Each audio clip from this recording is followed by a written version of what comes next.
እግዚአብሔር የሰጠን የትምህርታችን ርዕስ ጌታ እኮ ነው የሚል ይሆናል።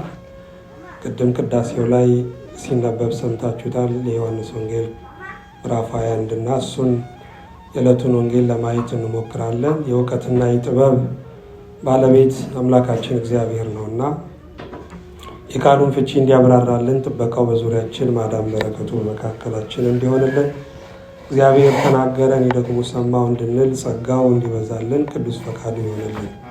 እንግዲህ በሰማነው ወንጌል ላይ የምንማረው ወይም የምንረዳው ትልቁ ነገር ምንድነው ካልን የመጀመሪያው እግዚአብሔር እንደሚፈልግን እግዚአብሔር ይፈልገናል።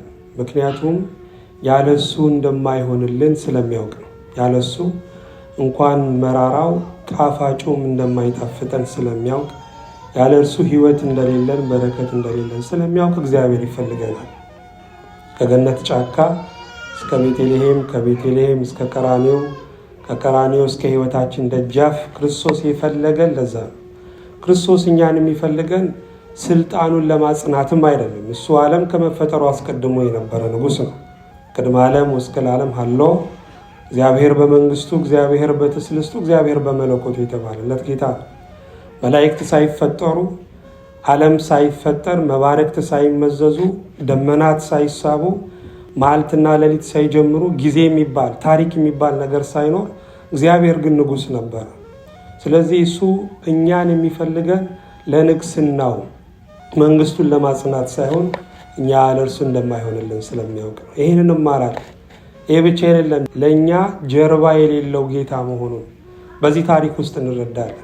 ጀርባችንን ስንሰጠው ጀርባውን የማይሰጠን ወደ ሞት የሚሄደውን ልጇን ከፊት ቀድማ እንደምትለምን እናት ከሞታችን ፊት ከመከራችን ፊት እየቀደመ ሁል ጊዜ የሚጠራ ልመናችንን የሚሰማ ፍላጎታችንን የሚፈጽም አምላክ መሆኑን እንረዳለን።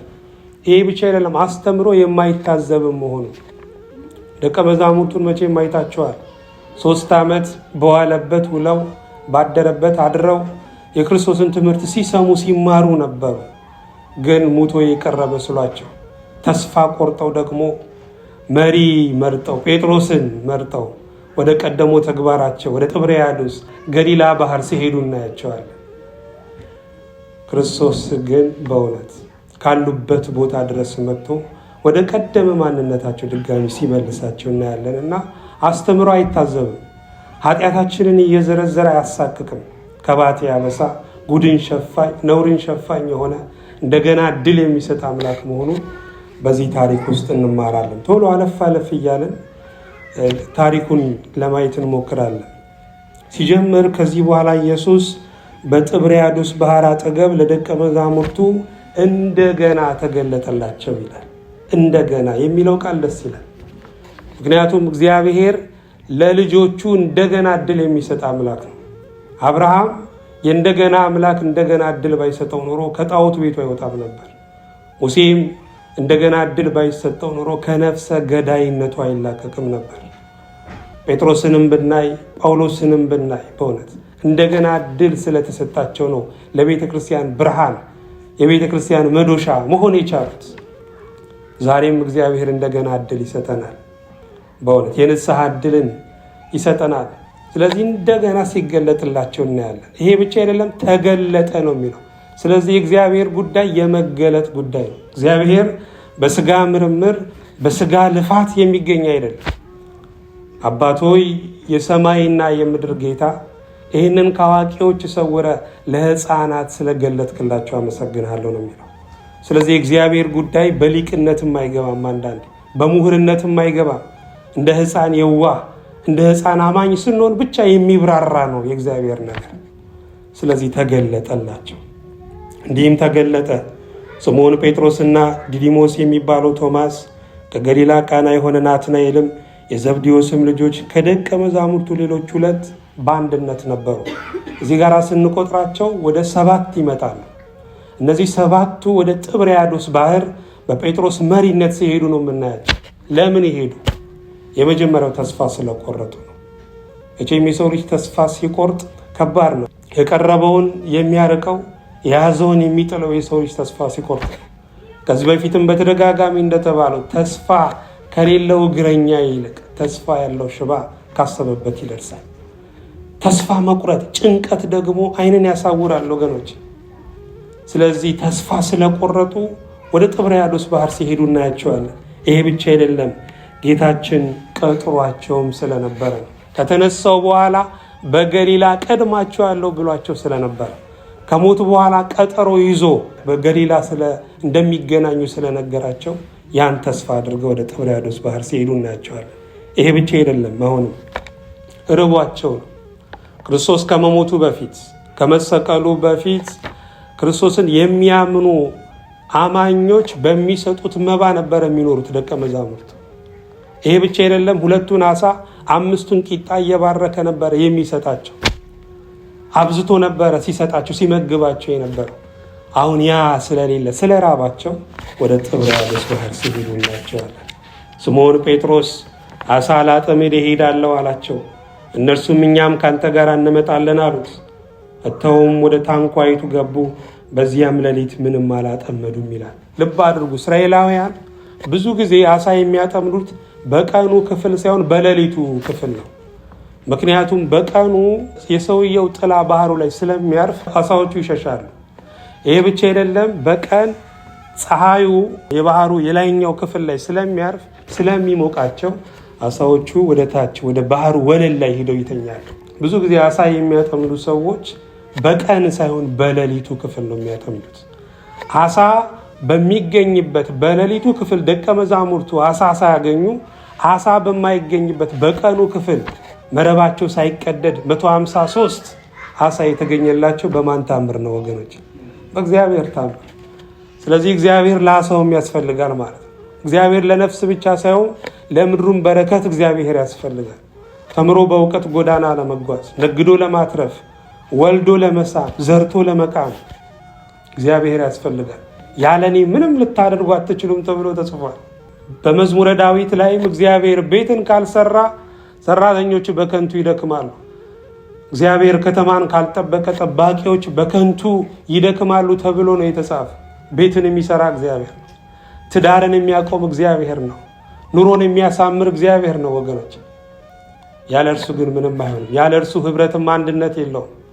ያለ እርሱ ምናልባት ልንለፋ ልንደክም እንችላለን፣ ውጤት ግን የለውም። ያለ እግዚአብሔር ልንሰለፍ እንችላለን፣ የጦር ልምድ ሊኖረን ይችላል፣ ድል ግን እግዚአብሔር ሲረዳ ነው።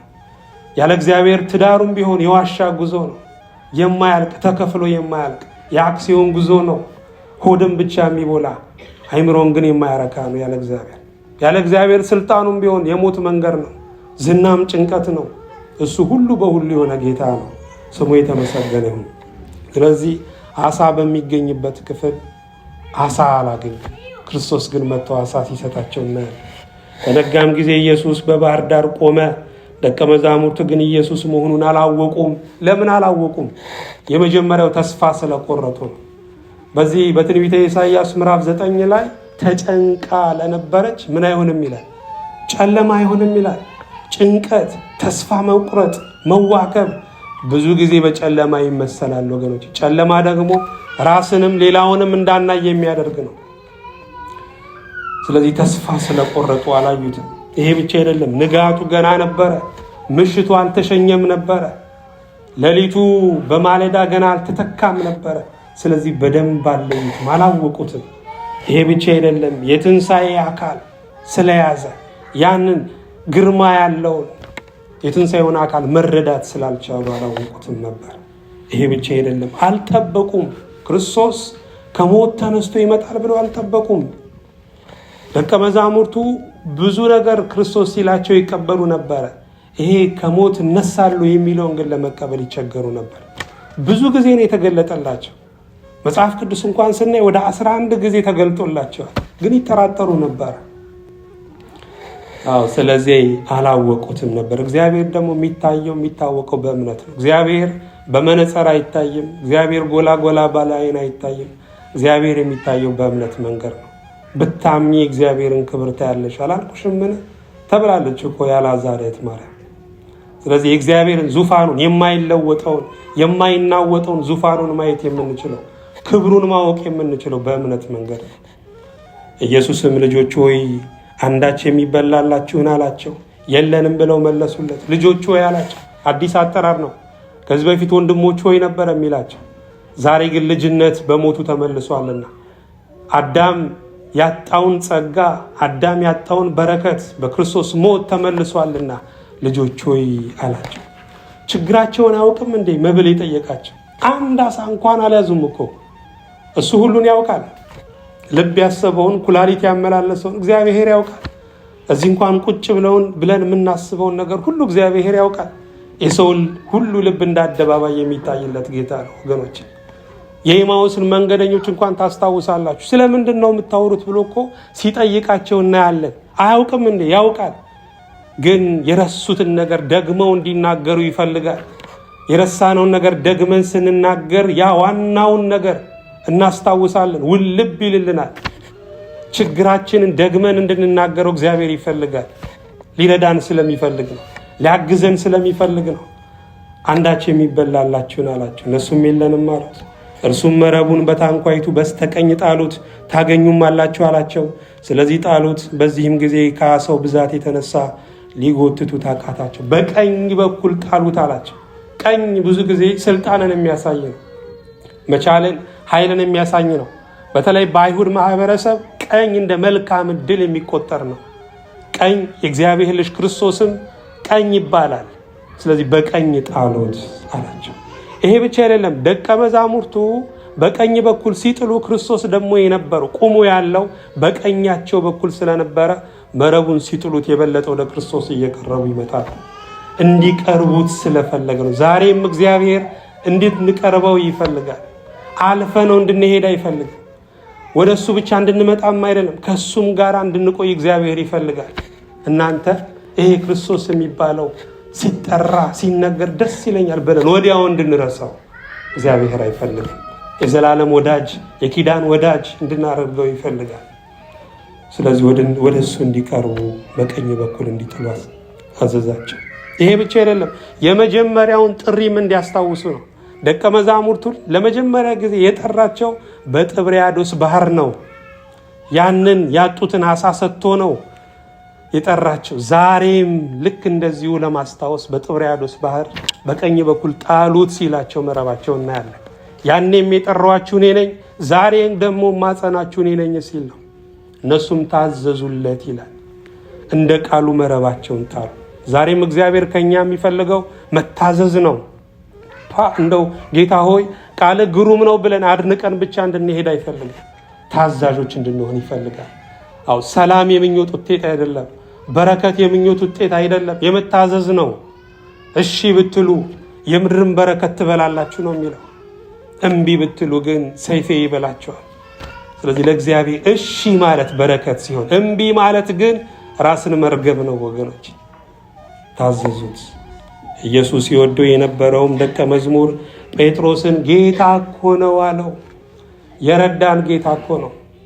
ፈልጎን የመጣ ጌታ እኮ ነው። በባዶ የወደደን ጌታ እኮ ነው። የባረከን ጌታ እኮ ነው።